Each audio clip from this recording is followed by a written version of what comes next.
Welcome to Coffee Break with Trail Youth, and today we will be continuing our podcast. Last month we did a podcast called Pop the Bubble, and this month we are doing a podcast called Family Ties. So I'm Lydia. I'm Jacqueline. I'm Delilah. I'm Derek. So today our purpose is to share with parents and people of what teens really want and think, and what goes on with family and how we see that. So here are a few myths that we have kind of caught up on and stuff. And so Derek, would you like to tell us the first myth? Yeah, sure. The first myth that we came up with was, apparently it's more common than I thought it was, but the myth is that teens don't want to spend time with their parents.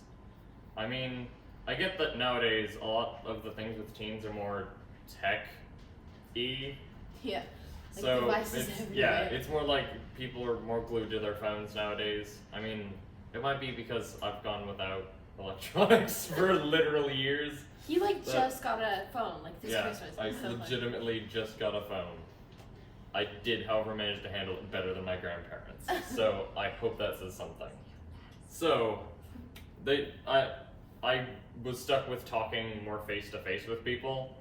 So that's how I did things. I like to do it anyways, even if it's with friends or family. So I feel like there's a stigma put on teens that we don't want our parents to have anything to do with our lives. We just don't want to hang out with them. They're old. We don't want to be with them. But that's not true, because I want to spend quality time with my parents, and for me, quality time is my mom and my sister and I will go out and have a girls' day. We'll get our nails done, we'll go shopping, go out to eat or do whatever. And with my dad's, sometimes after work I'll just sit in his office and we'll just talk about the most random stuff. And it's nothing much, but conversations and stuff like that, I feel like that's pretty quality time. yeah, especially when it's just the rambling.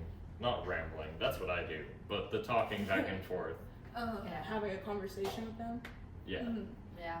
And just talking about whatever, just random stuff that happened during your day that you just remember at the weirdest of times, and it's hey, that was funny, I'm gonna share it with this person. Yeah, that actually happens all the time with me. I don't know why, but yeah. I feel like you're just a random person. I know. Ooh, yeah. But I feel That's a compliment, by the way. Thanks. One thing to definitely mention is sitting on the couch next to each other and reading two separate books or doing whatever on your phones or something. Yeah, that's not quality time. No. Just because you're in the same room with each other does not mean you're spending time together. Yeah. I feel like Or that's at something. least you could be spending time together, but it's not you're spending quality time together. Yeah. Exactly. You said that if you're reading two separate books or doing whatever on your own devices, that's not spending quality time. But watching a movie together or your own favorite show together or talking about books that you both like, that could be spending quality time. So we have another myth. Delilah, would you like to share that with us? So myth 2 is that teens don't want to share their lives with their parents. Really, for me, I tend to tell my parents a lot of things, but a lot of the times I won't tell them some things because I fear they're gonna judge me, and they're just going to jump to conclusions about what I say instead of hearing me out and letting me speak my mind. Yeah. Or if you're talking to them, then they jump in and cut you off while you're talking, and start questioning you about this thing or wondering more about that, and then you forget. So it's I really wanted to tell you about this, but they're more interested in talking about random other things. And sometimes what you may share with your parents or just tell them, of course there's going to be awkward moments or things that happen in your life. And so when you tell your parents that, of course it's going to be awkward, but I mean, it always kind of makes it funny. I don't know about you guys, but with my parents, if I say something funny or awkward that happened, we just make a huge joke out of it and we laugh about it, so it makes me feel more better about that stupid awkward thing I did. I don't know, tripping up the stairs. What the heck? Wait, that happens, Wait, y'all. tripping up I thought that was a normal thing to do. Yeah, but just definitely having your parents in your life and having them involved in your life, it honestly has changed me as a person, and I just feel more connected with them and feel more open to talk to them. I feel one thing to mention is even though we want to share stuff with you, sometimes it's hard to bring up subjects. I feel like not prying in, but asking some questions and maybe starting a conversation as a parent could totally help. Yeah. But then when, it depends on the person whether or not they feel like it becomes prying or not. And then there's also like, when does it become prying and when is it just asking questions? right, of course that varies between every relationship with a parent or child. But one thing to for sure mention is judgment free. What you said, like, yeah, Like, let us actually speak our minds and say statement before you jump to conclusions or interrupt us. exactly. Yeah. Like judgment free, soft philosophy. Hakuna Matata. That's So- where you gotta go with that. That kind of let's move on. Hakuna Yeah. Matata. All right, we have a third myth, Jackie. Yeah, that kind of leads on to our third myth is not only to ask questions but also be vulnerable with your teen. That's a myth that kind of goes around. The myth is that parents shouldn't be vulnerable, That they should not be yeah. vulnerable. Yeah.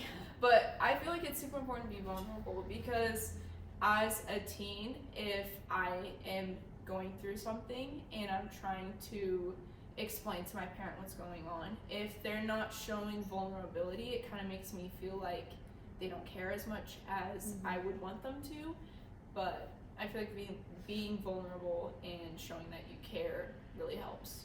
But then it also is a matter of like timing, like whether it's a good time or like an appropriate topic that you're on.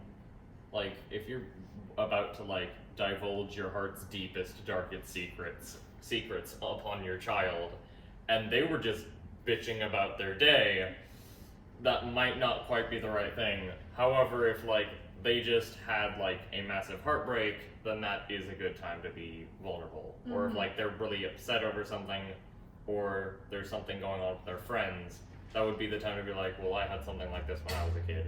But then I'm not a normal teen, and sometimes it's different for Yeah. people. I feel like, however, for once, I'm not too different.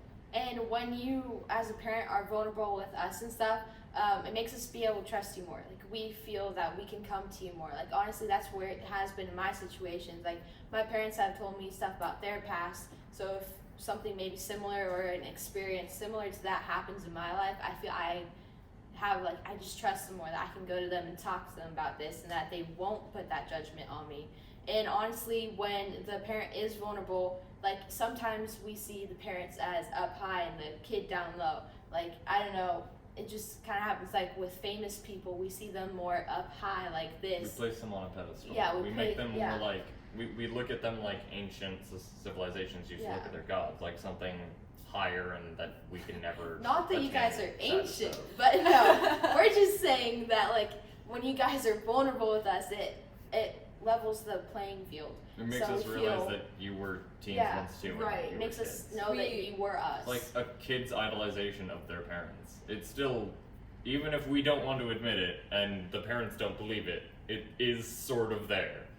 Also, we understand that you went through what we went through one time in your life, and that helps us listen and trust what you're telling us. Yeah. Yeah. And then we might also know it objectively and be like, yeah, okay, I'll take it into consideration. But when you're vulnerable, it is more like they were really.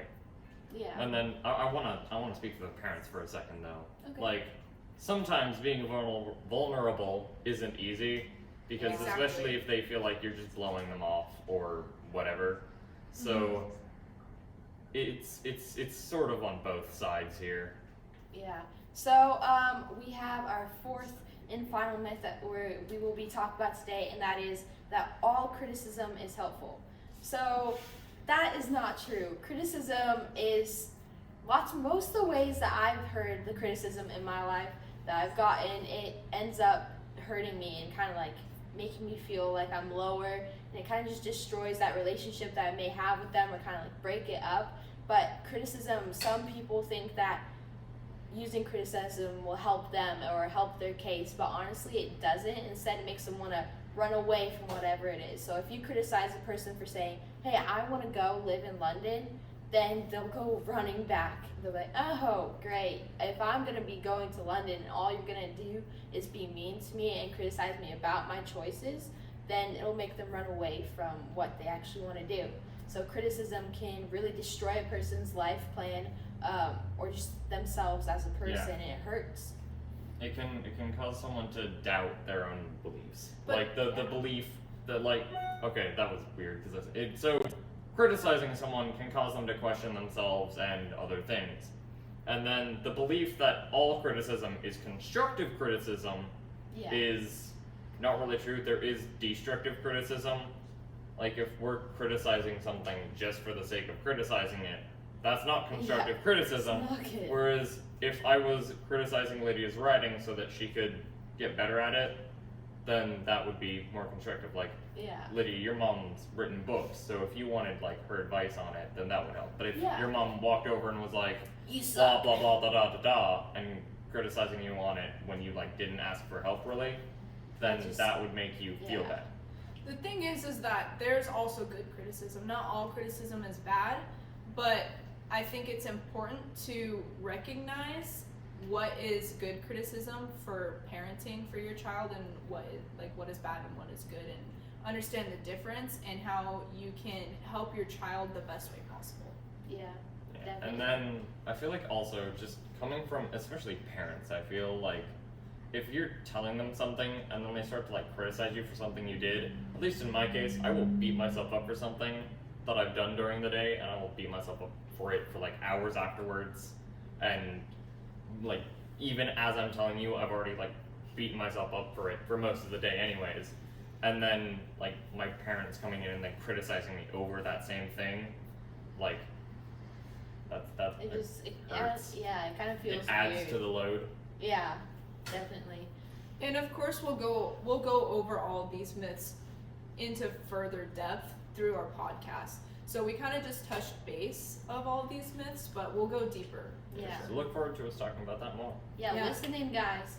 Thank you for listening. Thank you for watching. And join us next time. And the release date's on Thursday. Thursday the 9th. Yeah. Be there. Listen. And if you need information, go to the website at Trail Trailyouth.com. Thank And you you. can find us Bye. on Instagram as well. Bye. Love how I'm the one saying that. I don't even have an Instagram. Just get it now.